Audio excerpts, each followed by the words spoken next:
Ayan guys, ayan ang nangyayari ngayon kay Basti. Ayan, kung nakikita nyo, dami niyang galos, ang dumi niya.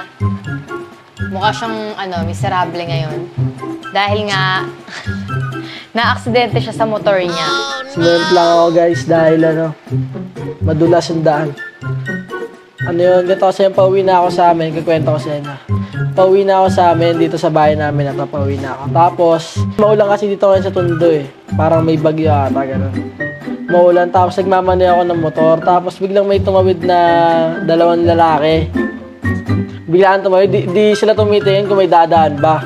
Dire-diretso ako, tapos pagpreno ko, pinreno ko bigla, dumulas ako, sumemplang ako. Kaysa naman sila yung mabangga ako, ayun, pinreno ko na lang kahit madulas na ako.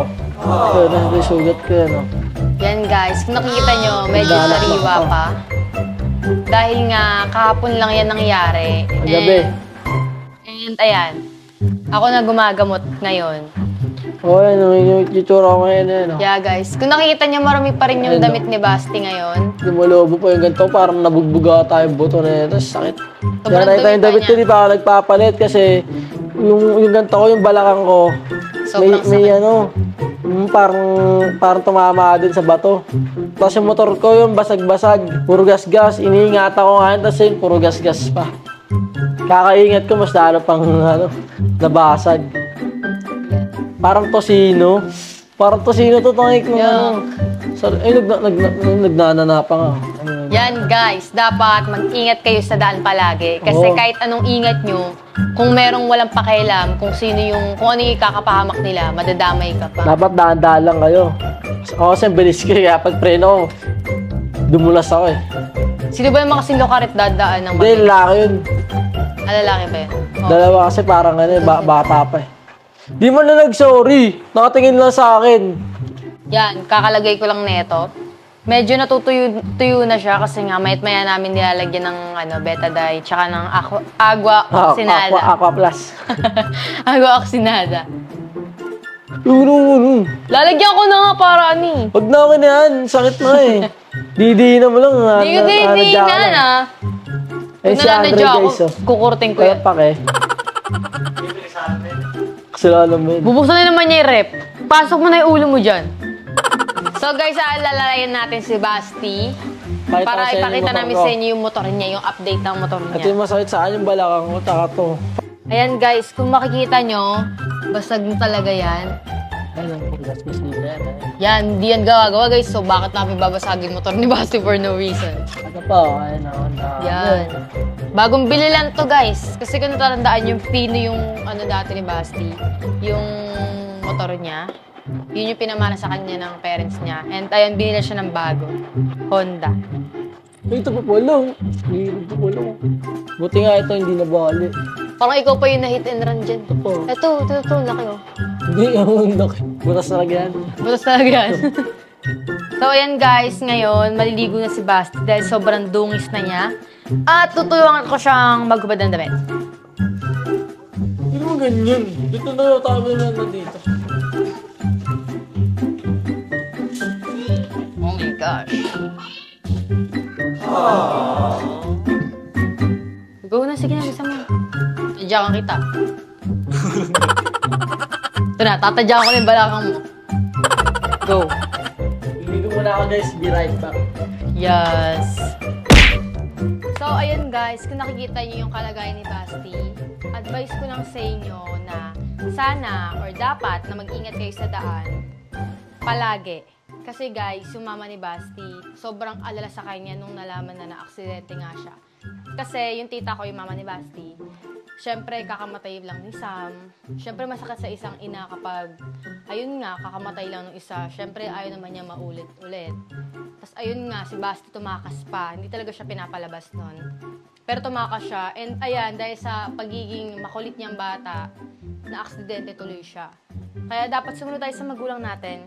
Kasi alam nila yung makakabuti sa atin. So yun nga guys, katapos ko lang maligo. At yun, talagang nahirapan ako sa pagligo. Sobrang tagal ko bago ako natapos. Kasi pagbabasahin ko to, sobrang update ako sa buto ko dito guys. Yan. Tapos ito medyo natutuyo na siya kasi tinatadad ko talaga ng ano to eh. Betadine talagang ginaganong talaga yung betadine. Kasi dito yung masakit. Kasi parang nabugbog yung buto, yung laman. Yan. Kasi ito naman, magsariwa ulit. Oh no! Tapos ito din, oh. Sasariwa siya pag nababasa pala. Grabe, sakit. Ito guys, masakit din dito, parang natapilok. Ayun, bugbog dito. Namamasa dito. So guys, ako na lang maggagamot sa sugat ni Basti dahil hindi niya nga pangakaya. Ayan guys. Yan. Yung agwa, mapde. Parang may tumutusok pag nanginan. For sure. Kung pa satisfied, no? Parang may tumutusok pag nanginan, nakakabanas. So kabila naman tayo guys. Mabilisan lang to kasi masakit masyado kapag tinagalan pa natin. Uy, bara-bara ka naman. Yeah, for sure. Torture na. Parang may tumutusok. Ayan kasi. Bila. Ito, last na pala. Tumakas ka pa para mag-ano. Dessert mo yan. Dessert ah. Oh, okay na yan. Yan. Sakit. Yan talaga eh. Ikaw pumili niyan. Lang, sakit. Pinili mo lumayas sa madaling araw. Ay, hindi mo gabi-gabi. Yan. Ano yan? Dampi-dampi lang. Mga bila naman. Para mabilis gumaling guys. Nakakatuwa kasi yung Betadine sa pagbilis ng galing. Ang patuyo kasi yan. Nakik. Yeah. Then next, lalagyan na natin ng gasa Sakit! para hindi mapasukan ng mga germs. Oo, kasi yes, meron palang ano, germs na ano, bacteria na kumakain ng ano, ng nasugat. Laman. Yeah, Bacteria eating flesh. Ano? Bacteria eating. Hindi mo napusa naman yung laman, oh. Oh, no! Ang sakit ka. Anong iwas mo pag talaga meron din nag-iingat? Talo ka pa rin. Naalala ko dati sila Lele, mga bata pa sila. Uy! Kailan? Kailan? Ng mga bata kayo, di ba? Ano, iinom kayo ng ano? Inom kayo ng pamurga. Tapos kinabukasan, no? Mga...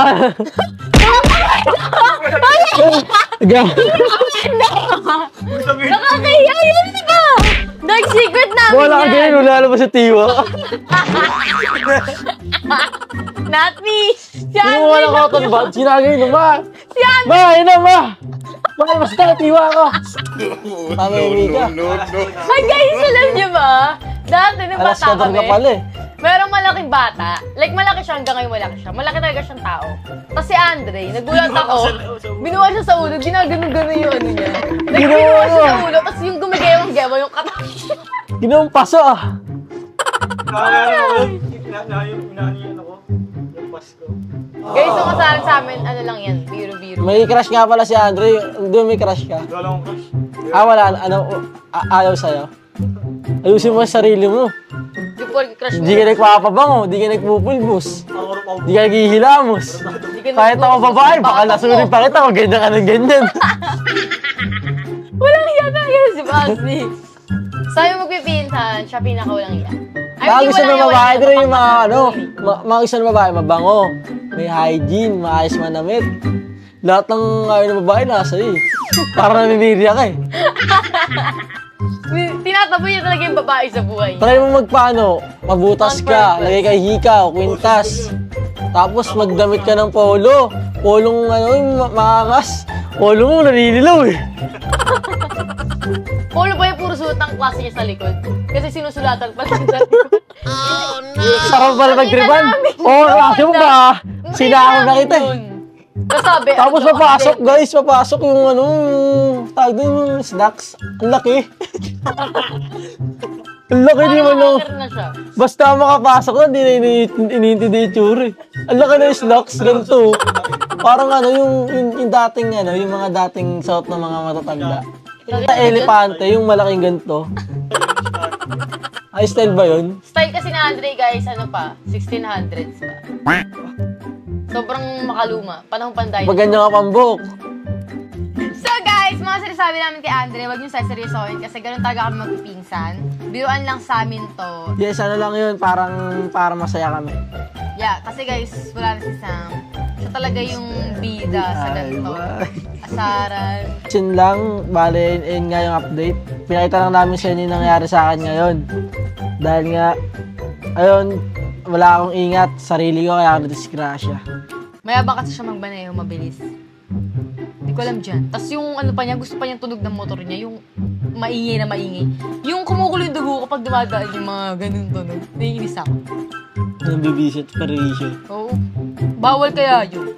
So yun Yun lang, guys, yun lang naman lahat ng update sa amin. Update namin kayo ulit. And mag-recommend kayong bagong content kasi wala na kami maisip.